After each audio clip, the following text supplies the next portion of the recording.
Doctor Richard हर्ष और गणमान्य सभी अतिथिगण,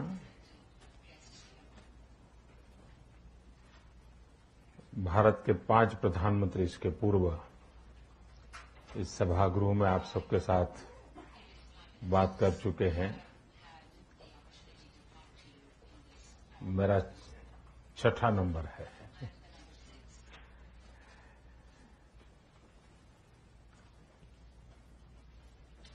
मैं 3 दिन से आपके इस शहर में हूं और मुझे जो उत्साह, उमंग और प्यार मिला है, इसके लिए मैं इस शहर का, यूएस का हृदय से बहुत बहुत आभार व्यक्त करता हूं। मैं विशेष रूप से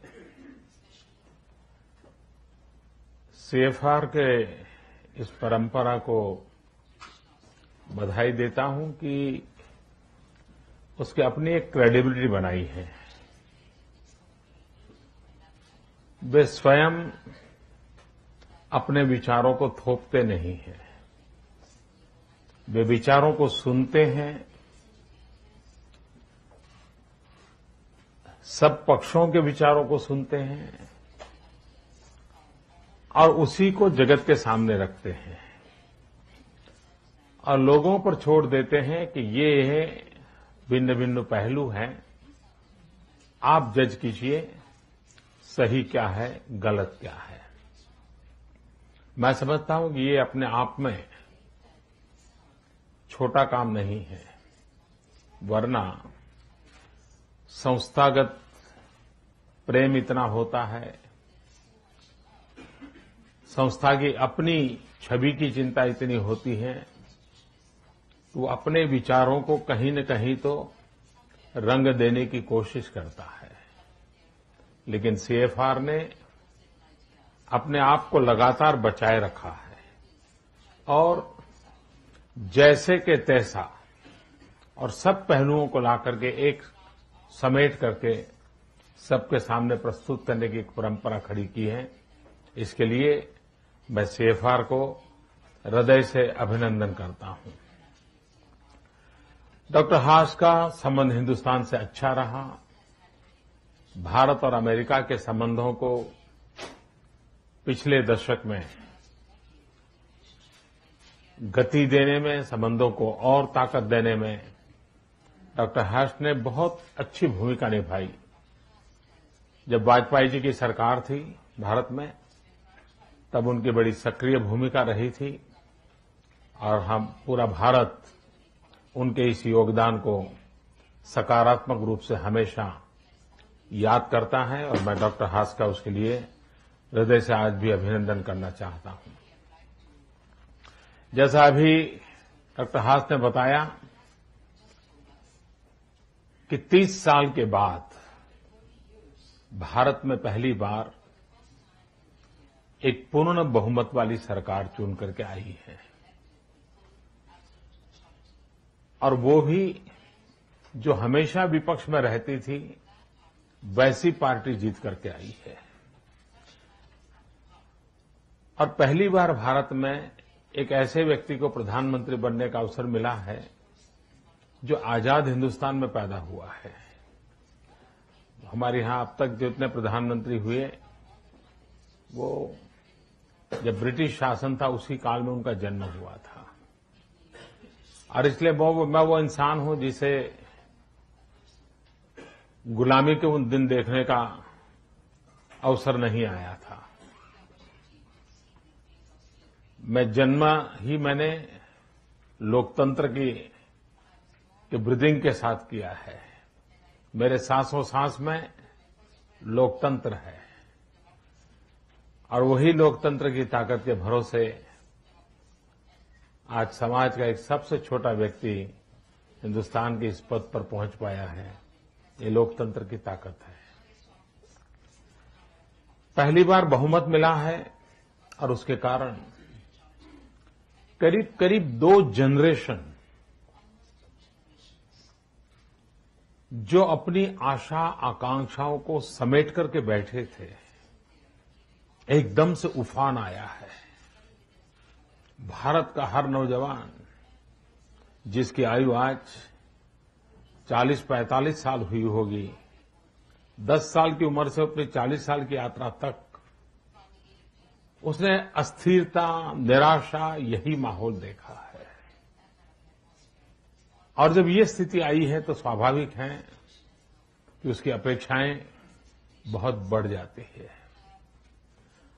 और उन अपेक्षाओं को पूर्ण करना हमारा दायित्व भी है। भारत एक विशाल देश है, उसके चुनाव को समझना ये भी बहुत बड़ा कठिन काम है। और जैसे पश्चिम के देशों में चुनावों पर किताबें लिखी जाती हैं, भारत में उस प्रकार की परंपरा अभी तक तो नहीं बनी है और उसके कारण चुनाव का रूप, रंग, उसका दायरा, इसका पूरा अंदाज जब तक कि कोई व्यक्ति वहां चुनाव को निकट से न देखे उसको अंदाज नहीं आ सकता। और शायद विश्व में इतनी बड़ी संख्या में मतदान, इतने मतदाताओं के मत प्राप्त करके विजयी होना, ये अपने आप में एक बहुत बड़ी कठिन तपस्या रहती है, कठोर परिश्रम रहता है। लेकिन भारत की जनता ने आशीर्वाद दिए हैं। इस चुनाव में हम 2 विषयों को लेकर के मैदान में उतरे थे। एक हमारा आग्रह था गुड गवर्नेंस, दूसरा हमारा आग्रह था डेवलपमेंट। हम मानते हैं कि भारत की सारी समस्याओं का समाधान जब तक हम इन बातों पर फोकस नहीं कर सकते तब तक हम नहीं कर पाते। पहले हमारे यहां कुल मिलाकर के आदत ये रही थी कि छोटे छोटे वर्गों को खुश करो, टुकड़े फेंको, अपनी वोट बैंक को सलामत रखो और राजनीति करते रहो। वो एक सरल उपाय है, बहुत ही सरल रास्ता है और राजनीति में टिकने के लिए बड़ा हिंदुस्तान के लोगों को बराबर वो जम गया था। लेकिन गुड गवर्नेंस की बात करना, डेवलपमेंट की बात करना, छोटे विषयों से ऊपर उठ के बात करना, ये बहुत ही कठिन काम है। लेकिन इस बात को लोगों ने इसलिए स्वीकारा क्योंकि भारत की जो युवा पीढ़ी है उसकी सोच बदली है। भारत की जो यंग जनरेशन है वो उन टुकड़ों में अब जीना नहीं चाहती है। अब तक जिस प्रकार से उनको ट्रीटमेंट मिली है उस ट्रीटमेंट से वो खुश नहीं है, वो कुछ नया चाहती है। और भारत एक भाग्यवान देश है, वो दुनिया का सबसे पुराना सिविलाइजेशन है, साथ साथ दुनिया का सबसे युवा देश है। ये एक बड़ा यूनिक कॉम्बिनेशन हमारे पास है कि महान विरासत भी है और हम youngest country of the world है। हमारे 65% जनसंख्या 35 साल से कम उम्र की है। इस यूथ का जो एस्पिरेशंस है, ये यूथ के मन के अंदर जो पड़े हुए विचार है, उसी का परिणाम है कि इतना बड़ा राजनीतिक परिवर्तन आया है। ये बात निश्चित है कि राजनीति में स्टेबिलिटी वो अपने आप में एक बहुत बड़ा मैसेज होता है। हम जानते हैं कि अगर स्टेबिलिटी है तो सामान्य मानवी को भरोसा होता है कि हाँ भाई चलिए अब कुछ नीतियों के आधार पर चलेगा, हम साथ चल सकते हैं। तो भारत की जनता ने स्टेबिलिटी का निर्णय कर करके विकास की यात्रा की नींव डालने का काम स्वयं जनता जनार्दन ने किया है। मैं इस बात में विश्वास करता रहा हूं, जब मैं गुड गवर्नेंस कहता हूं तब मिनिमम गवर्नमेंट, मैक्सिमम गवर्नेंस। क्योंकि इतना बड़ा देश चलाने के लिए इतने बड़े परंपराएं, इतने बड़े नियम, इतनी बड़ी हायरार्कीज, यही चीजें हैं जो रुकावट का कारण बन जाती है। वो सरकारी व्यवस्था ही एक प्रकार से बोझ बन जाती है। मेरी कोशिश है सारी प्रोसेस सरल कैसे हो, स्पीडी कैसे हो, उस दिशा में हमारी कोशिश है। ट्रांसपेरेंसी कैसे आए, ये हमारी कोशिश है। हम ई गवर्नेंस की ओर बल दे रहे हैं, इलेक्ट्रॉनिक गवर्नेंस, और इसके कारण इफेक्टिव गवर्नेंस की पूरी संभावना है, इजी गवर्नेंस की संभावना है, उस पर हमारा बल है। और दूसरी बात है डेवलपमेंट। डेवलपमेंट में भी हमारे दो फलक हैं। एक, हम विश्व स्तर पर डेवलप कंट्रीज की बराबरी में हमारे देश को लाकर के कैसे खड़ा करें। एट द सेम टाइम मेरे देश का जो गरीब से गरीब इंसान है, जो आखिरी इंसान है, उसके जीवन में बदलाव कैसे लाए। भारत की जब चर्चा होती है तो एक पहलू छूट जाता है। अब समय की मांग है कि उस पहलू पर चर्चा हो, और वो है नियो मिडिल क्लास।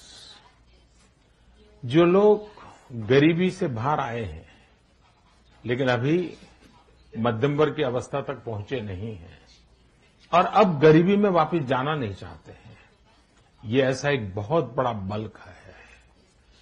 हम इस नियो मिडिल क्लास को एड्रेस करना चाहते हैं। अगर हम नियो मिडिल क्लास को एड्रेस करते हैं, उसकी आर्थिक जीवन में बदलाव लाते हैं, तो गरीबी से बाहर निकलने का हौसला बुलंद हो जाएगा। अगर हमने नियो मिडिल क्लास के प्रति उदासी बरती और दुर्भाग्य से वो फिर गरीबी की ओर चला गया, तो कभी भी गरीब को बाहर रहने की आने की इच्छा नहीं होगी। वो यही मानेगा परमात्मा ने तय किया है, अब ऐसे ही गुजारा कर लो, जो होगा सो देखा जाएगा। मैं ये मनोवैज्ञानिक स्थिति को बदलना चाहता हूं, और उसके लिए इस तबके के विकास के लिए क्या योजनाएं हो सकती हैं, उस पर हम बल दे रहे हैं। जब मैं कहता हूं हम ग्लोबल लेवल पर जाना चाहते हैं, जिसमें हम हमारा ग्रोथ रेट बढ़ाना चाहते हैं, हमारी इकोनॉमी को हम और तेज बनाना चाहते हैं। अच्छा है, पहले 3 महीने में ही हम 4.5 से 5.7 तक हमारे ग्रोथ को 1% पहले 3 महीने में बढ़ाने में सफल हुए हैं। और उसका एक मूल कारण है, सरकार चुनने के बाद एक विश्वास का माहौल बना है, और उस विश्वास का माहौल है वो सबसे ज्यादा गति देता है। कभी कभी कोई पेशेंट बीमार हो और किसी दूसरे शहर में बीमार हो गया हो, जब तक उसको अपना डॉक्टर नहीं मिलता है वो ठीक नहीं होता है, उसको चिंता रहती है, उसको खुद का डॉक्टर चाहिए। तब उसका अपना विश्वास उसको बीमारी से बाहर लाता है। और इसलिए लोगों ने जिस विश्वास के साथ अपनी सरकार बनाई है, उस सरकार खुद ने बनाई है, अपनी इच्छा आकांक्षाओं की पूर्ति के लिए बनाई है, उसके कारण जनता के अंदर अपने आप में एक विश्वास पैदा हुआ है। और विश्वास बहुत बड़ा साइकोलॉजिकल काम इन दिनों कर रहा है, जिसके कारण एक मैग्नेटिक इफेक्ट आज मैं देख रहा हूं कि चारों तरफ से विकास की तरफ की दौड़ का एक माहौल बना है, और जो हमें विश्व के समृद्ध देशों की बराबरी में ले जाने के लिए संभावनाओं को जन्म देता है। हम हमारी इकोनॉमी को 3 पिलर पर आगे बढ़ाना चाहते हैं: agriculture, manufacturing and service sector. और तीनों को हम बैलेंस करना चाहते हैं। हमारी पूरी इकोनॉमी में 30% कंट्रीब्यूशन एग्रीकल्चर का हो, 30% मैन्युफैक्चरिंग का हो, 30% सर्विस सेक्टर का हो। कभी कभार अगर एक आध भी नीचे चला गया तो भी देश की इकोनॉमी को कोई तकलीफ न हो, और उस दिशा में हम आगे चल रहे हैं। जब हम मैन्युफैक्चरिंग सेक्टर की बात करते हैं, तब हम मेक इन इंडिया का एक बुलंद विश्वास जगाने की कोशिश कर रहे हैं। हम दुनिया को कहते हैं कि आइए मेक इन इंडिया। और मैं इंडिया के लोगों को कहता हूं कि आप भी ऐसा मैन्युफैक्चरिंग कीजिए ताकि आपकी प्रोडक्ट दुनिया के बाजार में चले। और उसके लिए मैं कहता हूं, जीरो डिफेक्ट, जीरो इफेक्ट। हमारी प्रोडक्ट ऐसी हो जो जीरो डिफेक्ट हो, हमारी प्रोडक्ट की प्रोसेस ऐसी हो कि जो एनवायरनमेंट पर जीरो इफेक्ट करती हो। और इसलिए जीरो डिफेक्ट, जीरो इफेक्ट के साथ हम मैन्युफैक्चरिंग प्रोसेस एंड प्रोडक्ट, उन पर हम अपना बल दें तो हम दुनिया के अंदर अपनी जगह बनाने के लिए सफल हो जाएंगे। जब मैं मेक इन इंडिया की बात करता हूं तो दुनिया के लोग आए, आज दुनिया के हर उद्योगकार को उत्पादन तो करना है, मार्केट अवेलेबल है, उसकी चिंता यही है कि लो कॉस्ट प्रोडक्शन कैसे हो, इफेक्टिव गवर्नेंस की सुविधा कैसे मिली, अपने इन्वेस्टमेंट की सिक्योरिटी कैसे हो, उसको प्रॉपर ह्यूमन रिसोर्स कैसे मिले, अपने मुलाजिम के लिए, अपने अफसरों के लिए क्वालिटी ऑफ लाइफ कैसे उपलब्ध हो। अगर इन बातों पर ध्यान दिया गया तो विदेश के लोगों को आकर के संभावनाएं बढ़ गया। और भारत जहां युवा देश है तो हम स्किल डेवलपमेंट पर बल दे रहे हैं। स्किल डेवलपमेंट में भी मेरे दो पहलू हैं। एक, 2020 तक दुनिया को बहुत बड़े वर्कफोर्स की आवश्यकता लगने वाली है। विश्व को इतने बड़े वर्कफोर्स की आवश्यकता लगने वाली है कि वो वर्कफोर्स कहां से मिलेगा उसका चिंता का विषय है। भारत युवा देश है, दुनिया की वर्कफोर्स की रिक्वायरमेंट पूरे करने का सामर्थ्य हिंदुस्तान में है। दुनिया को कितने ही प्रकार के लोगों की जरूरत पड़ेगी, उस काम को हम करना चाहते हैं। उसी प्रकार से हम वो भी स्किल डेवलपमेंट करना चाहते हैं कि जिसमें हमारे एंटरप्रेन्योर तैयार हो और वो लोग हो जो जॉब क्रिएटर्स हो। छोटे लोग छोटे छोटे व्यवसायों के द्वारा जॉब क्रिएटर कैसे बने और उसके कारण छोटे छोटे उद्योगों का एक जाल बिठे और हमारी इकोनॉमी और आगे बढ़े, उस दिशा में हम काम करना चाहते हैं। मुझे विश्वास है कि जिन कदमों को हमने उठाया है उसका सीधा सीधा परिणाम मिलने वाला है। पिछले 3 महीने के अल्पकाल में ही अभी डॉक्टर हर्ष बता रहे थे, मार्स में हमने बड़ा अचीवमेंट किया है। आपको जानकर के आनंद होगा कि हिंदुस्तान के अलग अलग राज्यों में अलग अलग पुर्जे बने। छोटे छोटे कारखानेदारों ने छोटे छोटे पुर्जे बनाए और हमारे स्पेस साइंटिस्टों ने उसको इकट्ठा किया और बहुत ही कम खर्चे में हमने मार्स में पहुंचने में हम सफलता पाई है। बहुत ही कम खर्चे में।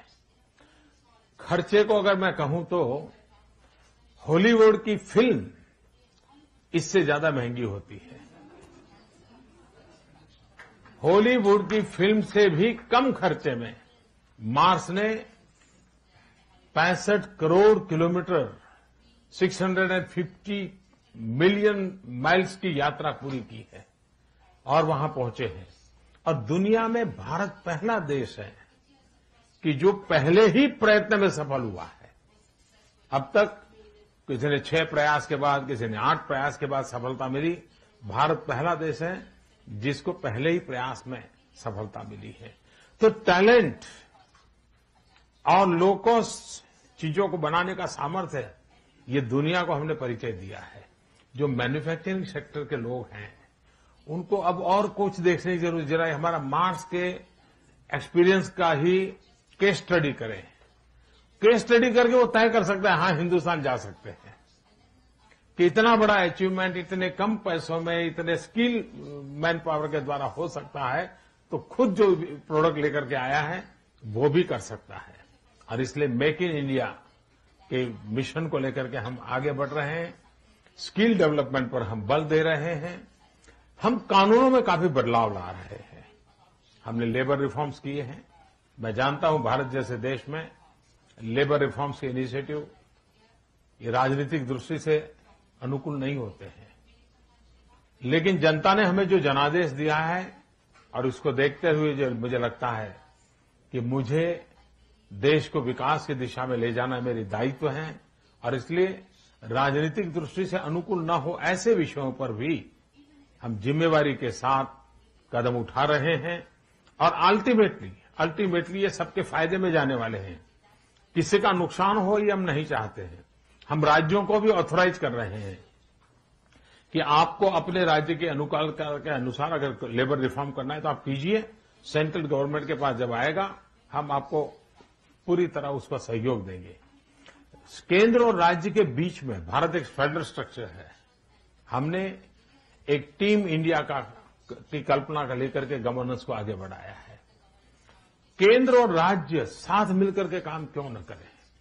अगर कोई कंपनी इन्वेस्ट करना आती है, वो आकर के दिल्ली में बात करती है। अब दिल्ली के पास खुद को तो कुछ करना नहीं होता है, उसने तो किसी न किसी को राज्य को ही भेजना होता है। लेकिन राज्य के लोगों को अगर पता नहीं है क्या है तो वो प्रॉपरली रिस्पॉन्ड नहीं करते।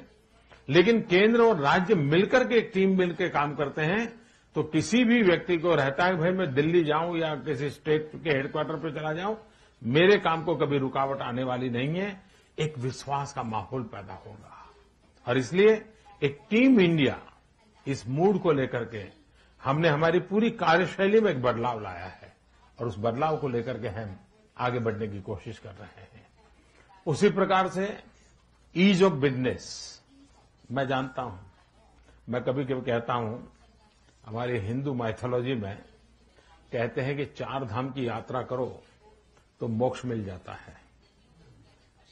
लेकिन हमारे यहां फाइल 32 जगह पे यात्रा करे तो भी उसका मोक्ष नहीं होता है। तो मैंने उनको कहा कि फाइल का मोक्ष जल्दी कैसे हो, और उसके लिए प्रोसेस को हमने बदला है। और बहुत पहले हमारे यहां कोई फॉर्म भरना है तो पुराने जमाने के हैं 10-10 पेज के फॉर्म भरने पड़ते हैं और हर काम के लिए वो फॉर्म अलग से भरते रहने पड़ता था। मैंने कहा अब नहीं होगा। सब मेरे अफसरों को मैंने कहा एक पेज का फॉर्म बना दीजिए और दोबारा किसी से कुछ मांगिए मत।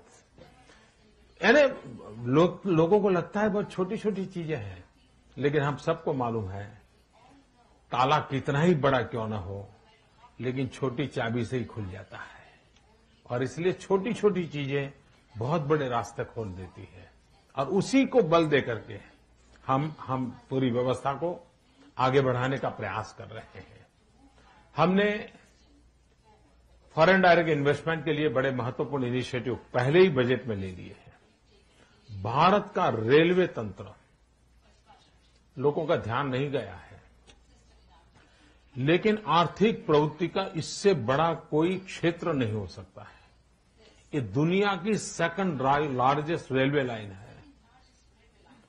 इतना बड़ा रेलवे का काम है, हम उसमें प्राइवेट इन्वेस्टमेंट चाहते हैं। कई सालों से बात होती नहीं थी। मुझे कई बड़े यहां के इंडस्ट्रियल हाउसेस के बड़े बड़े लोग मिले, वो मुझे कह रहे थे साहब हम सुनते तो आए हैं लेकिन हुआ नहीं कुछ। मैंने कहा साहब आप सुनते आए हो, अब हो चुका है। हमने बजट में, कानून में, ऑफिशियली रेलवे में 100% एफडीआई अलाउ कर दिया है। 100% एफडीआई अलाउ। हम रेलवे को अपग्रेड करना चाहते हैं, हम रेलवे को स्पीड बढ़ाना चाहते हैं, हम रेलवे को एक्सपांड करना चाहते हैं। हम हिंदुस्तान के अंदर ट्रांसपोर्टेशन के लिए मेन हमारी आत्मा है, उसको रेलवे के द्वारा करना चाहते हैं, पूरा हम कन्वर्ट करना चाहते हैं। मैं मानता हूं कि ट्रिलियंस ऑफ ट्रिलियन डॉलर का बिजनेस अकेले हिंदुस्तान की रेलवे के साथ जुड़ा हुआ है। और दुनिया में, और वो काम ऐसा है, कोई बहुत बड़े रॉकेट साइंस की जरूरत नहीं है। एक अच्छे कारखाने के लोग आ जाएं, इस काम में जुड़ सकते हैं। मेरे पास मैन पावर है, आपके पास पैसे हैं, मेरे पास टैलेंट है, आपके पास बिजनेस का एक्सपीरियंस है। दोनों को मिला करके हम इस चीज को कर सकते हैं और 125 करोड़ लोगों की जिंदगी में बदलाव इन्हीं चीजों से आ सकता है और इन चीजों को लाने का प्रयास कर रहे हैं। हम एनवायरमेंट के लिए भी इतने ही कॉन्शियस है। मैं जब गुजरात में मुख्यमंत्री था तो Gujarat was the fourth government in the world जिसका क्लाइमेट चेंज का अलग डिपार्टमेंट था और हमने क्लाइमेट चेंज को बहुत बढ़ावा दिया था। मैं जब गुजरात में था, हमारे देश की 80% उत्पादन में जिस राज्य में मुख्यमंत्री था वहां गुजरात में हुआ करती थी। तो हमने हर उस पर बल दिया। वैसे हम एक काम एनवायरमेंट को ध्यान में रखते हुए गंगा की सफाई को हाथ में लिया है। 2,500 किलोमीटर लंबी गंगा और भारत की 30% पॉपुलेशन के जीवन को प्रभावित करती है। 30-40% उसका जीवन उसी से जुड़ा है, वहां के गांव का अर्थ कारण उससे जुड़ा हुआ है। पूरा हमारा एग्रीकल्चर सेक्टर गंगा के आधार पर चला हुआ है नॉर्थ बेल्ट में। और उत्तराखंड हो, उत्तर प्रदेश हो, बिहार हो, पश्चिम बंगाल हो, ये सारा इलाका ऐसा है जहां गरीबी के सामने लड़ाई लड़ना हमारी सबसे बड़ी प्राथमिकता है। उस काम को लेकर के हम आगे बढ़े हैं। और गंगा की सफाई तो होगी, एनवायरमेंट का प्रोटेक्शन का भी होगा, लेकिन एट द सेम टाइम वो वहां के उन गरीब इलाकों की इकोनॉमी को जनरेट करने का एक बहुत बड़ा आधार बनने वाला है। और मैं गंगा की सफाई एक पूरा जन आंदोलन खड़ा करने वाला हूं। विश्व भर में जो लोग एनवायरमेंटलिस्ट लोग हैं, उनको भी मैं निमंत्रण करने वाला हूं। मैं जो गंगा के प्रति आस्था रखने वाले लोग दुनिया में रहते हैं, उनको भी निमंत्रण देने वाला हूं। लेकिन जो काम कठिन से कठिन काम है, उसको भी एनवायरमेंट फ्रेंडली कैसे डेवलपमेंट हो, उस पर हम बल दे रहे हैं। तो एक प्रकार से आर्थिक विकास, पर्यावरण की चिंता, नौजवानों की स्किल डेवलपमेंट की बात, रोजगार की संभावनाओं बढ़ाने का प्रयास, गवर्नेंस में सुधार लाना, इफेक्टिव गवर्नेंस की दिशा में प्रयास करना, इन सारी बातों को लेकर के हम चल रहे हैं। लेकिन उसके साथ साथ आज दुनिया में कोई देश अपनी मनमर्जी से नहीं चल सकता है। विश्व बदल चुका है। हमने वैश्विक प्रवाहों के बीच रहना है, वैश्विक प्रवाहों के साथ संतुलन बना करके रहना है, वैश्विक प्रवाहों के साथ कंधे से कंधा मिला करके चलना है। कोई देश अपनी मनमर्जी का मालिक नहीं रह सकता है। और भारत को ड्राइव करने वाली जो भारत की फिलॉसफी है, और आखिरकार जो देश फिलॉसफी के प्रकाश में चलते हैं, वो लंबे अरसे तक सस्टेन करते हैं। जो आइडियोलॉजी के प्रवाह में चलते हैं, वे कभी न कभी लुढ़क जाते हैं। आइडियोलॉजी की सीमा होती है, फिलॉसफी असीम होती है। और इसलिए भारत की जो फिलॉसफी है, वसुधैव कुटुंबकम की फिलॉसफी है, उस फिलॉसफी को लेकर के हम चलने वाले लोग हैं।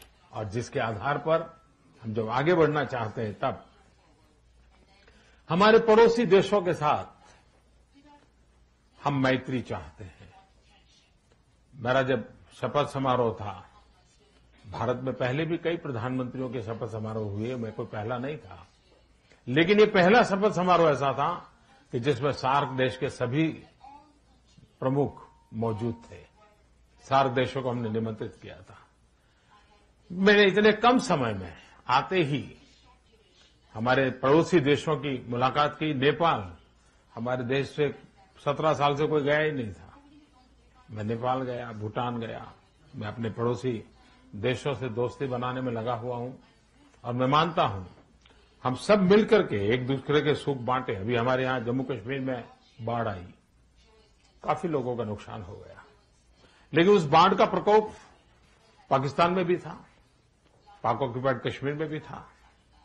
तो मैंने पब्लिकली कहा था पाकिस्तान को कि हम कश्मीर में काफी मदद कर रहे हैं, उधर की तरफ भी सीमा पार भी लोग परेशान हैं, हम मानवता के आधार पर उनकी मदद करना चाहते हैं। इस भूमिका से ही दुनिया में जिया जा सकता है। दोस्ती जितनी सघन होगी, उतनी सुविधा बढ़ेगी, ये हमारा मत रहा है। मैंने अनाउंस किया है कि हम एक सार्क सैटेलाइट उपग्रह हम तैयार करेंगे। मैंने हमारे साइंटिस्टों को ऑलरेडी ये काम दे दिया है।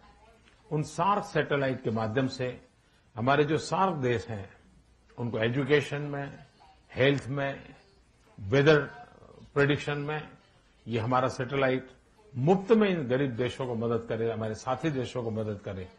तो एक सार्क सैटेलाइट की कल्पना भी हमने की है। तो हम ऐसे इनिशिएटिव ले रहे हैं ताकि हमारे सभी साथी सार्क देश के मित्र हम मिलकर के आगे बढ़ें और दुनिया में गरीबी निर्मूलन की जो कोशिश चल रही है, उसमें हम भी मिलकर के अपना कुछ न कुछ योगदान दे सके। हमारे पास चाइना भी हमारे पड़ोस में है। सारी दुनिया मानती है कि 21वीं सदी एशिया की सदी है। कुछ लोग मानते हैं हिंदुस्तान की है, कुछ लोग मानते हैं एशिया की है, चाइना की है। लेकिन इसमें किसी को दुविधा नहीं है कि 21वीं सदी किसकी है। सबको मत है कि हिंदुस्तान की है या तो चाइना की है। इस विषय में पूरे विश्व को, लेकिन हिंदुस्तान से एक बेनिफिट है। 3 चीजें हमारे पास हैं जो दुनिया के पास नहीं है। दुनिया के किसी देश के पास ये 3 चीजें एक साथ नहीं है। किसी के पास 1 होगी, किसी के पास 2 होगी, लेकिन तीनों किसी के पास नहीं है। एक है डेमोक्रेसी, दूसरा है डेमोग्राफिक डिवीजन और तीसरा है डिमांड। ये तीनों चीजें हमारे पास लोकतंत्र के विषय में, सबसे पुराने लोकतंत्र के नाते जितना अमेरिका गर्व कर सकता है, विशाल लोकतंत्र के नाते भारत इसका गर्व कर सकता है। डेमोग्राफिक डिवीजन 65% पॉपुलेशन 35 से नीचे है, और डिमांड 125 करोड़ का देश, कितना बड़ा डिमांड है। ऐसी संभावना वाली कोई एक देश कहीं हो नहीं है, और इसलिए संभावना सबसे ज्यादा है कि भारत बड़े सामर्थ्य के साथ खड़ा होगा और विश्व के कल्याण के काम भारत आएगा, ये मेरा विश्वास है। मैंने पिछले दिनों में आने के बाद इसी एक महीने में सिर्फ सितंबर में ही मैं जापान हो आया, मैं ऑस्ट्रेलिया से मिल लिया, मैं चाइना से मिल लिया, आज अमेरिका से भी मिल लूंगा, यूएन से भी सभी बड़े बड़े महापुरुषों से मिलना हो गया। इतना तेजी से वैश्विक फलक पर काम करने का काम भारत ने आरंभ किया है, और हम इस बात में विश्वास करते हैं कि हमने मिलजुल करके रहना होगा, कंधे से कंधा मिला करके रहना होगा। कठिनाइयों के बीच भी संवाद और सह-अस्तित्व को स्वीकार करके चलना पड़ेगा। हम कठिनाइयों को रोते बैठते हैं तो हम आगे नहीं बढ़ पाते हैं। हम कठिनाई के, जैसे चाइना है, हमारे बॉर्डर के विवाद है, आज भी है, लेकिन उसके बाद भी हमने चाइना से हमारे व्यापारिक संबंधों को और बढ़ाया है, हमारे राजनीतिक संबंधों को हमने और बढ़ाया है। तो हमारी ये कोशिश है। एक संकट जिसको लेकर के सारी दुनिया परेशान है, भारत 40 साल से परेशान है, वो है टेररिज्म। टेररिज्म का संकट, इसको बड़ी गंभीरता से लेने की आवश्यकता है। और मुझे दुख के साथ कहना पड़ता है कि दुनिया के बहुत देश वो टेररिज्म के घिनौने रूप को कभी समझ ही नहीं पाए। मेरा अपना अनुभव बताता हूं। मैं 1993 के कालखंड में यहां एक बार स्टेट डिपार्टमेंट में आया था। स्टेट डिपार्टमेंट के वरिष्ठ लोगों से मैं बात कर रहा था, और मैं भारत के टेररिज्म की चर्चा करता था। तो स्टेट डिपार्टमेंट के लोग मुझे समझा रहे थे, ये तो आपका लॉ एंड ऑर्डर प्रॉब्लम है। मैं उनको समझा रहा था ये टेररिज्म है, वो कहते थे लॉ एंड ऑर्डर प्रॉब्लम है। वो कहते थे आपको सरकार ठीक चलाना आता नहीं है, कानून नहीं है। इसका मैं उनको समझाता रहा। हमारी 15 मिनट का टाइम तय हुआ था, 1.5 घंटे से चर्चा चली, लेकिन मैं उनको समझा नहीं पाया। लेकिन मैं जब 93 में आया तो उन्होंने सामने से मुझे कहा, आइए आप एक बार बैठेंगे, बात करेंगे। तो मैं फिर से स्टेट डिपार्टमेंट गया, और इस बार वो मुझे समझा रहे थे टेररिज्म क्या होता है। वो इसलिए समझा रहे थे कि उस समय यहां ट्रेड सेंटर पर बम फूट चुका था, बम का धमाका हो चुका था। यानी जब तक हमारे गम में बम नहीं गिरता है, तब तक हमें टेररिज्म का पता नहीं चलता है। दुनिया टेररिज्म के कारण बहुत पीड़ित है। हमने 40 साल तक इसको भुगता है, और टेररिज्म को कोई सीमा नहीं होती है, न उसका कोई देश होता है। वो कब किस देश में जाकर के आ धमकेगा, उसका अनुमान लगाना कठिन है। एक ऐसी विकृति है जिसकी हम कल्पना नहीं कर सकते। आप कल्पना कर सकते हैं, हम टीवी पे जब देखें किसी जर्नलिस्ट का गला काटा जा रहा है, हम ये 21वीं सदी की मानव संस्कृति के सामने कितनी बड़ी घिनौना हरकत हो रही है, कितनी बड़ी चुनौती है, किसी को भी हिला देने वाली चुनौती है। और जब अगर हमारी मानवता जगती नहीं है, राजनीतिक प्लस माइनस के आधार पर टेररिज्म का हिसाब नहीं हो सकता है। टेररिज्म ये मानवता का दुश्मन है, और जो भी मानवता में विश्वास करते हैं उन सबको इकट्ठा होने की आवश्यकता है। देश की सीमाएं, जाति, बिरादरी, धर्म, संप्रदाय उस सबसे परे उठ करके मानवता में विश्वास करने वाले लोगों का एकत्र आना बहुत जरूरी है और तभी जाकर के हम टेररिज्म को चुनौती दे सकते हैं। और इसलिए टेररिज्म को चुनौती देने के लिए साधन कुछ भी हो, रास्ता यही एकमात्र है। इसी एक रास्ते पर चलना पड़ेगा। दुनिया को यही आह्वान होना चाहिए, आइए मानवतावाद में कौन विश्वास करते हैं, हम साथ चलें। टेररिज्म को हम अलग अलग तराजू से नहीं तोल सकते। बैड टेररिज्म, गुड टेररिज्म, ऐसा नहीं चल सकता। मुझे पसंद आने वाले देश में टेररिज्म है तो चलता है, चलने दो, आंख बंद कर दो। मुझे पसंद न आने वाले देश में टेररिज्म चलता है तो अच्छा ऐसा है, ऐसे नहीं होता है। टेररिज्म टेररिज्म होता है। अगर उसको गुड और बैड टेररिज्म हमने कर दिया तो वो टेररिस्ट उसका सबसे ज्यादा फायदा उठाएंगे।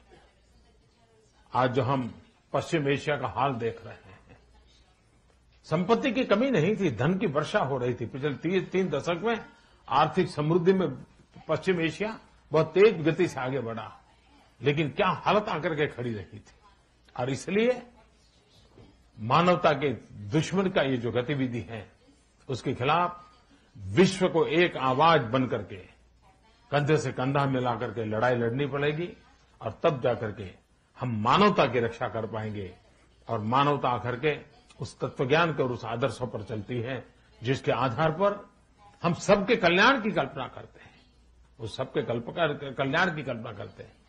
हम उस परंपरा और फिलोसफी की जब मैं बात करता था, हम वो लोग हैं जिन्होंने वेद काल से मंत्र सीखा था, सर्वे अपि सुखिनः सन्तु सर्वे सन्तु निरामया सर्वे भद्राणि पश्यन्तु मा कश्चित् दुःख भाग् भवेत्। हम उस परंपरा से निकले हुए लोग हैं जिसमें हम चाहते हैं सब सुखी हो, सब शारीरिक रूप से स्वस्थ हो, सब प्रॉस्परस हो। ये फिलोसॉफी लेकर के हम बड़े हुए हैं। सिर्फ भारत में रहने वाले ही सुखी हो, ये कल्पना भारत की नहीं है। और इसलिए हम विश्व कल्याण के मार्ग को प्रशस्त करने वाले लोग हैं और उस विचार को लेकर के हम आगे बढ़ रहे हैं। भारत बहुत तेजी से आगे बढ़ेगा, मेरा विश्वास है। हम टूरिज्म को बढ़ावा देने की कोशिश कर रहे हैं। मैं भी आप सबको निमंत्रित करता हूं, आइए भारत देखने जैसा देखें, रहने जैसा देखें। और मेरा ये मंत्र रहा है, टूरिज्म यूनाइट्स, टेररिज्म डिवाइड्स। इसलिए मैं चाहता हूं हम मिले जुले जाएं, देखें दुनिया से। जितना ज्यादा उसको करेंगे उतना ज्यादा लाभकर्ता होगा। मुझे आप सबके बीच आने का अवसर मिला, मैं आपका बहुत बहुत आभारी हूं। बहुत बहुत धन्यवाद।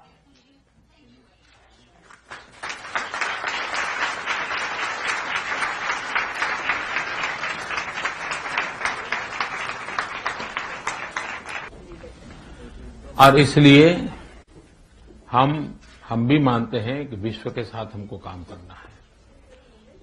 मेरे लिए politics is not a issue at all. मैं लोकरंजक राजनीति वाला इंसान नहीं हूं और न ही लोकरंजक अर्थनीति वाला इंसान हूं। लेकिन मेरे देश में गरीब लोग हैं, गरीबों को भूखा रख करके हम नहीं चल सकते। और इसलिए food security and trade facilitation दोनों चीजें एक साथ चलनी चाहिए, ये मेरे देश का आग्रह है। ये पहले कर लो, वो देखा जाएगा तो गरीबों के साथ अन्याय होगा। और दुनिया को कोई तकलीफ नहीं है कि हम फूड सिक्योरिटी के लिए हम पॉजिटिव स्टैंड ले लें। Do we have a microphone for this gentleman here? Right here. Okay, on. No, we got one. And just to sort of get the gist, and then I think we'll have simultaneous from here on. Okay. It's on. It's on. All right. Thank you. India is not at all opposed to the trade facilitation agreement of the WTO. We are absolutely clear in our mind with regard to our commitment to the WTO agreement on the trade facilitation. We also recognize very well that we have to work with the international community and the rest of the world on this agreement. I am personally against following populist policies or even populist economic approaches. But one must recognize that India has a large population of poor people whose requirements of food security and whose requirements of food availability cannot be ignored. As a result, I have always maintained, and India has said, that the agreement on the food security and the trade facilitation has to go hand in hand and together. It cannot be that you do this first and we will see the other later on. So we are very much committed to the trade facilitation, but we have to ensure simultaneous progress on the food security front also. I have one other question I want to raise in the economic realm, which deals with electricity. As I understand it, several hundred million Indians do not have adequate access to electricity. And the question a lot of people are asking is, how can these people come to enjoy a middle-class life, and in the process not set in motion economics that have a clearly negative impact on climate change, given the amount of carbon that would be emitted? ये बात सही है कि हमारे लिए आज बिजली जीवन में एक बड़ा महत्वपूर्ण हिस्सा बन चुका है। बिजली लग्जरी नहीं है, ये जीवन की रिक्वायरमेंट बन गई है और हम 24/7 बिजली पहुंचाने के लिए संकल्पबद्ध है। मेरी सरकार ने अपने मैनिफेस्टो में कहा है, अपने एजेंडा में कहा है कि हम नेक्स्ट 5 ईयर में हिंदुस्तान के हर गांव में 24/7 पावर सप्लाई करेंगे और ये संभव है। हमने जिस प्रकार से एनर्जी सेक्टर में काम किया उसमें भी हम क्लीन एनर्जी पे बल दे रहे हैं। हम सोलार के लिए रूफटॉप पॉलिसी लेकर के आ रहे हैं और इसलिए अब हिंदुस्तान में बिजली का वो संकट रहेगा ऐसी संभावनाएं बहुत कम है। जहां तक क्लाइमेट चेंज का सवाल है, शायद आप लोगों को जानकर के आश्चर्य होगा, मैंने पहले ही कहा कि मैं गुजरात में जब था, अल गौर ने एक किताब लिखी है इनकन्वीनियंट ट्रूथ, मैंने एक किताब लिखी है कन्वीनियंट एक्शन, और वो मैंने एनवायरनमेंट पे लिखी है। और जो किया जा सकता है, यानी political will say environment friendly काम कैसे किया जा सकता है, वो मैंने उसमें सिद्ध करके दिखाया है। और इसलिए डेवलपमेंट एंड क्लाइमेट ये दुश्मन है, ये जो सोचा जा रहा है वो गलत है। हम दोनों को केयरफुली स्ट्रीमलाइन करके आगे बढ़ा सकते हैं। They are doing the transition. Sir, India is, by many counts, the second largest Muslim country in the world in terms of population. Only Indonesia is larger. And as you know from your time here, Americans are obviously seized with the challenge posed by the group ISIS. So one of the questions that's come up is whether you're worried that the unrest sweeping large parts of the Arab and Muslim worlds might spread to India. And to the extent that you are, what are your plans to reduce your country's susceptibility to radicalization and even violence? जहां तक भारत का सवाल है, भारत में किसी भी संप्रदाय व्यक्ति क्यों न हो, लेकिन एक मूल फिलॉसफी से वो ड्राइव करता है। और भारत की फिलॉसफी का प्रतीक है भगवान बुद्ध, महात्मा गांधी, जहां अहिंसा ये हमारे लोगों के स्वभाव में है। आपने देखा होगा कि इतनी टेररिस्ट एक्टिविटी हमारे देश में चली है, टेररिज्म के कारण हम परेशान हैं, लेकिन सारे टेररिस्ट एक्टिविटी हमारे यहां एक्सपोर्टेड है, किसी ने हमारे यहां एक्सपोर्ट किया है, होम ग्रोन नहीं है। और इसलिए हिंदुस्तान का जो मुसलमान है उसके विषय में मुझे कभी एक बार CNN ने पूछा था कि अलकायदा का ये चल रहा है तो आपको क्या होगा। मैंने कहा हिंदुस्तान का मुसलमान अलकायदा को फेल कर देगा।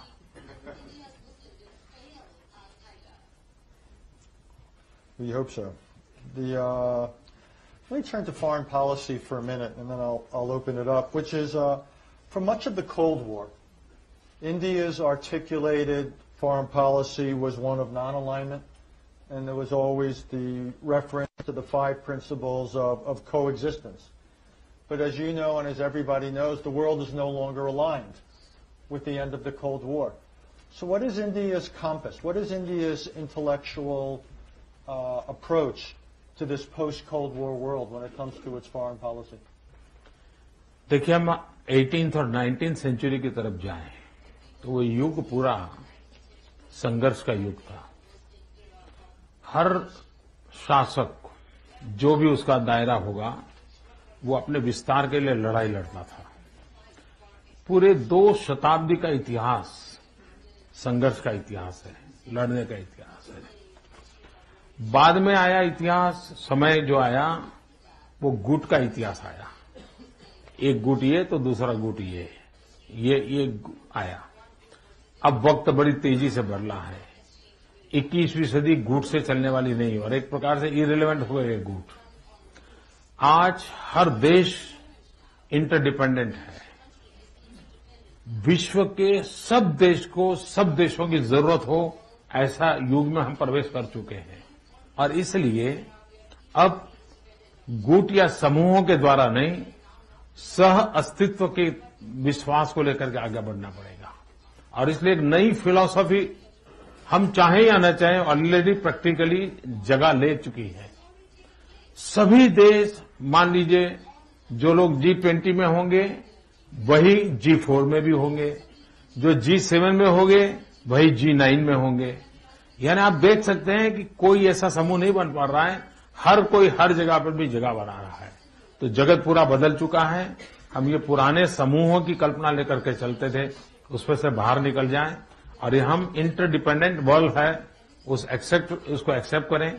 जगत बहुत तेजी से जुड़ रहा है, टेक्नोलॉजी ने जोड़ा है, हमारी अपनी आवश्यकताओं ने जोड़ा है और हमारी युवा पीढ़ी ने एक नए बदलाव को स्वीकार कर लिया है और इसलिए हम पुराने सारे पैरामीटर्स अब काम नहीं चलेंगे। After this meeting here in New York, you're heading to Washington. You'll meet with the president tonight. You've got meetings tomorrow. I expect one word you're going to hear again and again and again is the word partnership to describe the U.S.-Indian relationship. So my question for you is whether you are comfortable with that word, and to the extent that you are or not, what is your definition of partnership when it comes to India and the United States? पहली बात है कि हर चीज में comfort नहीं होने की जरूरत होती नहीं है। आप पति पत्नी में भी 100% कंफर्ट नहीं होता है। We could leave your answer there. लेकिन उसके बावजूद भी लंबे समय तक एक बाइंडिंग रहता है। कुछ चीजें हैं जो भारत और अमेरिका को जोड़ती हैं और वो है सबसे बड़ी चीज लोकतंत्र, ओपननेस। सोसाइटी में जो ओपननेस है वो दोनों के संस्कारों में है। तीसरी बात, अब देखिए अमेरिका, सारी दुनिया अमेरिका में आकर के बसी है। ये अमेरिका के कैरेक्टर का हिस्सा है कि सबको एसिमिलेट करते हैं और इंडियन सारी दुनिया में बसा हुआ है, तो सारी दुनिया को एसिमिलेट करने की ताकत एक इंडियन में है। ये 2 ऐसे कैरेक्टर हैं जो एक दूसरों को जोड़ते हैं।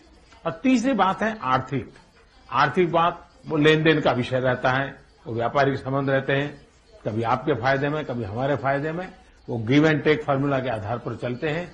लेकिन दोनों देशों के लोकतंत्र के प्रति श्रद्धा वो हम लोगों को जोड़ के रखती है। We started a few minutes late, so if it's okay, we'll go on a few minutes. And one of the traditions at the Council on Foreign Relations, again, you were extraordinarily generous about this organization, is our members get a chance to ask a few questions. So why don't I turn to them? These questions will be tougher than the one for me. I should warn you. Ken Juster, I saw you had. People just wait for the microphone and keep it as short as possible and introduce themselves. Hi, Ken Juster with the firm Warburg Pincus. I just wanted to follow up on Richard's last question on the partnership between the United States and India. you've described what features we have in common, but do you have another word I think you'll hear tomorrow is strategic partnership, and do you have a vision for that partnership and how the United States and India can work together on global issues and regional issues?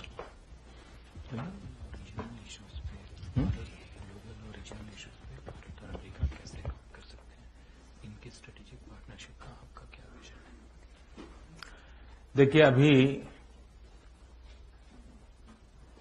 Bharat और America ने मिलकर के शांति की दिशा में प्रयास करना वो एक विषय है, लेकिन आर्थिक विकास को लेकर के अभी हम जब मिलने वाले हैं तो उस विषय को भी हम जोड़ने वाले हैं। यहां पर जो रिसर्च होती है, उस रिसर्च का उपयोग हो सकता है कि अन्य देशों के साथ मिलकर, विशेष करके भारत के साथ मिलकर के, जहां पर उस रिसर्च को धरती पर उतारने में प्रोडक्टिविटी की संभावनाएं ज्यादा है और यूटिलिटी ज्यादा है, तो हम उन क्षेत्रों में भी काम कर सकते हैं। दुनिया की तरफ देखने का हमारा दृष्टिकोण वो सिर्फ उपयोगितावाद पर नहीं, मैं आज भी मानता हूं कि भारत और अमेरिका के संबंध, अमेरिका के हित के लिए अमेरिका के संबंध और भारत के हित के लिए भारत के संबंध, उसके बजाय अमेरिका और भारत मिलकर के दुनिया के हित में हम क्या कर सकते हैं, ये अगर हमारी बेसलाइन बनती है तो हम दोनों की ताकत विश्व को बहुत काम आ सकती है। और मैं जब मिस्टर कैरी मुझे मिले थे तो मैंने इस विषय को बड़े विस्तार से उनके सामने मैंने प्रस्तुत किया था। Is Afghanistan one of the areas you think we can work on together in a productive way? Is Afghanistan one of the challenges we can work on? Afghanistan एक तो बड़ा एग्जाम्पल है। अफगानिस्तान एक्चुअली एग्जाम्पल है। भारत के बहुत लोग अफगानिस्तान में रहते हैं और एक प्रकार से अमेरिका और इंडिया की पार्टनरशिप ने अफगानिस्तान में बहुत बड़ा रोल प्ले किया है। हम भी चाहते हैं कि अफगानिस्तान स्थिर लोकतांत्रिक तरीके से विकास की यात्रा को आगे बढ़ाए, ये हम भी चाहते हैं। अमेरिका ने वहां जो सिक्योरिटी के मेजर्स में मदद की, उसके कारण एक स्टेबिलिटी मिली। आज भी हमारी कोशिश ये है, और जो अभी चुनाव होने के बाद नई सरकार वहां प्रस्थापित हुई है, उस सरकार में भी तालमेल करने में भारत और अमेरिका ने दोनों ने मिलकर के बहुत एक सद्भावना अपनी प्रकट करते रहे हैं और एक अच्छे नतीजे की तरफ अफगानिस्तान गया है। लेकिन हमने अमेरिका से यही रिक्वेस्ट की है कि आप जो विड्रॉल वाला, डिफेंस का विड्रॉल का विषय है, इराक जैसी गलती नहीं करनी चाहिए, क्योंकि इसके बाद इतना तेजी से विड्रॉ करने के बाद इराक का जो हाल हुआ, अफगानिस्तान में विड्रॉल की प्रोसेस बहुत स्लो होनी चाहिए। अफगानिस्तान को अपने बल पर खड़े होने देना चाहिए, तभी जाकर के तालिबान को उभरने से वो रोक पाएगा। और इसलिए अमेरिका और भारत दोनों ने मिलकर के अफगानिस्तान में पूरी तरह कंधे से कंधा मिलाकर के काम किया है। Professor Cohen, who's one of this country's leading China experts. Mr. Prime Minister, you set an admirable example for the world in June when you accepted the arbitration decision of a Law of the Sea tribunal, even though it awarded most of the Bay of Bengal that was in dispute to Bangladesh. Would you be willing to submit your land border problems with China to arbitration or adjudication? The Chinese government has thus far rejected the use of arbitration or adjudication. The Philippines is now putting China to the test. Would India be willing to do something similar? चीन और भारत दोनों सक्षम है बातचीत के द्वारा अपनी समस्या का समाधान करने के लिए। चीन और भारत डायरेक्ट बातचीत कर रहे हैं, इसलिए कोई अलग आर्बिट्रेशन की आवश्यकता नहीं रहती है। अभी भी चीन के साथ व्यक्तिगत भी मेरे संबंध अच्छे रहे हैं। चीन के राष्ट्रपति अभी भी आए थे और बॉर्डर डिस्प्यूट को हम मानते हैं कि भी बॉर्डर डिस्प्यूट है और कई बातों में हमने चर्चा की है। वो चर्चा को हम और आगे बढ़ाएंगे, लेकिन हम दोनों इस बात से सहमत हैं कि हम मिलकर के बहुत ही जल्द इस समाधान को करेंगे, इसलिए हमें कोई आर्बिट्रेशन की जरूरत नहीं पड़ेगी। Yes, ma'am. It's on. Hi, I'm Tara Lawson-Reamer, formerly a fellow here at the Council and now legal and campaign director with Avaz, a global civic organization with over 38 million members worldwide. You've often said there's no compromise on the dignity of women. So given the enormous potential of Indian women and the challenges they face every day, what is your vision for a made-in-India approach to ending gender-based violence and inequality? Is your government exploring the establishment of a prime ministerial task force or any other concrete milestones to be a global leader on this issue that's so fundamental to the lives of so many? This may also be a good moment to introduce both your foreign minister and your foreign secretary.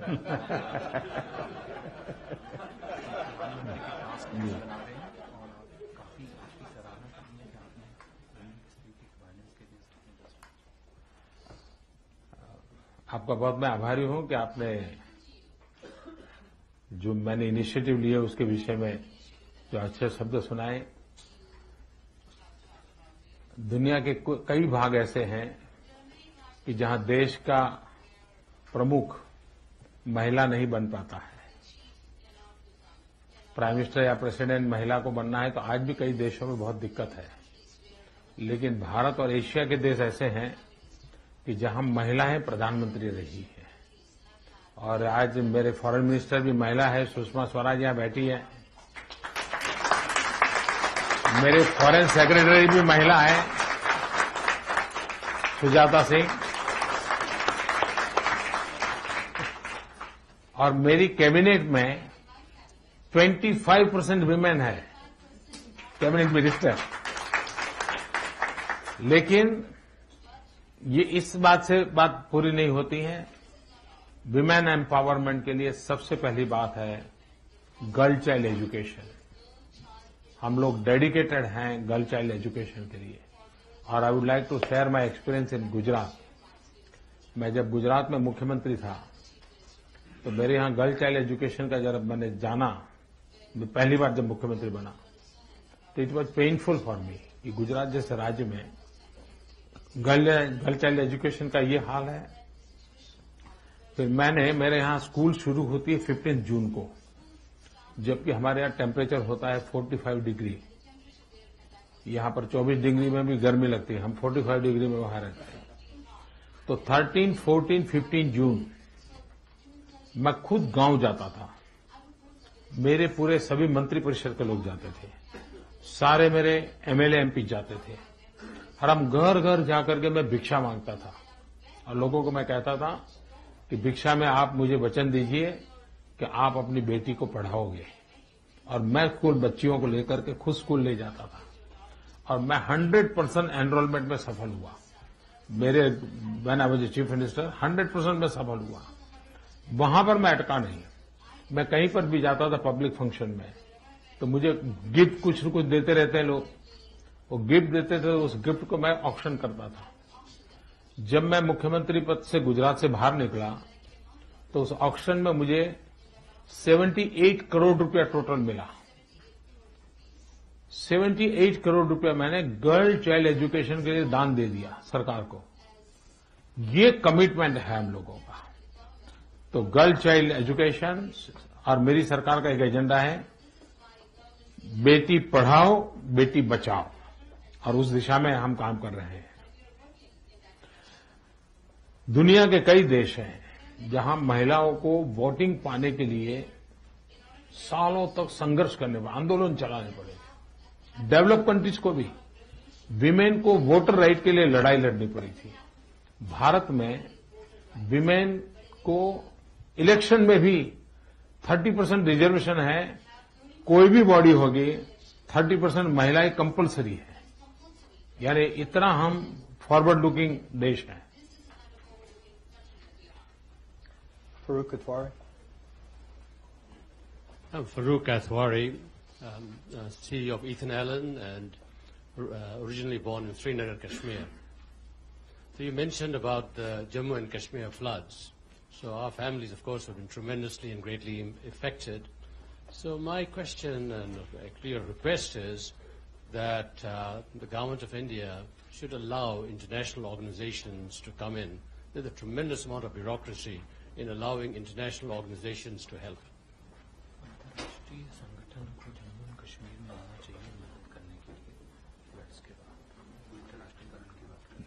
पहली बात है कि दुनिया के कई देशों ने अपने आप कश्मीर को मदद पहुंचाई है। जब गुजरात में भूकंप हुआ था, गुजरात में भी अंतर्राष्ट्रीय कम्युनिटी ने काफी मदद पहुंचाई थी। और ये तो बात सही है कि दुनिया भर में एक अच्छी चीज बनी है कि कहीं पर भी कोई नेचुरल कैलेमिटी होती है तो सभी देश मदद करते ही हैं। जब पाकिस्तान में भूकंप हुआ था तो मैं सबसे पहले, क्योंकि गुजरात हम पड़ोस में ही हैं, तो हम सबसे ज्यादा पाकिस्तान को मदद पहुंचाई थी। तो ये तो मानवता का काम है, सब लोग मानवता का काम करते रहते हैं। I have a quick last question because I know we're behind schedule, which is, as you come into this job, you've now been there for 4 months. Is there another leader, whether in India or in another country, who you say, that's someone who set a model that I would like to follow in my position as Prime Minister? मैं मानता हूं ऐसा मैं कहूंगा तो कईयों को अन्याय होगा, क्योंकि इतने सारे लोग हैं, हर एक से मुझे कुछ सीखना है। अगर इन्हें मैं एक नाम दूंगा तो बहुत 50 लोग नाराज हो जाएंगे। इसलिए मुझे दुनिया में जो भी अनुभवी लोग हैं सबसे कुछ न कुछ सीखना है और सबसे सीख करके मेरे देश के लिए मुझे अच्छा करना है। इसलिए मैं कहता हूं कि दुनिया में जो श्रेष्ठ है वो मुझे मेरे देश में लाना है। Mr. Prime Minister, I learned something from you on how not to answer a question just now. Thank you. Thank you.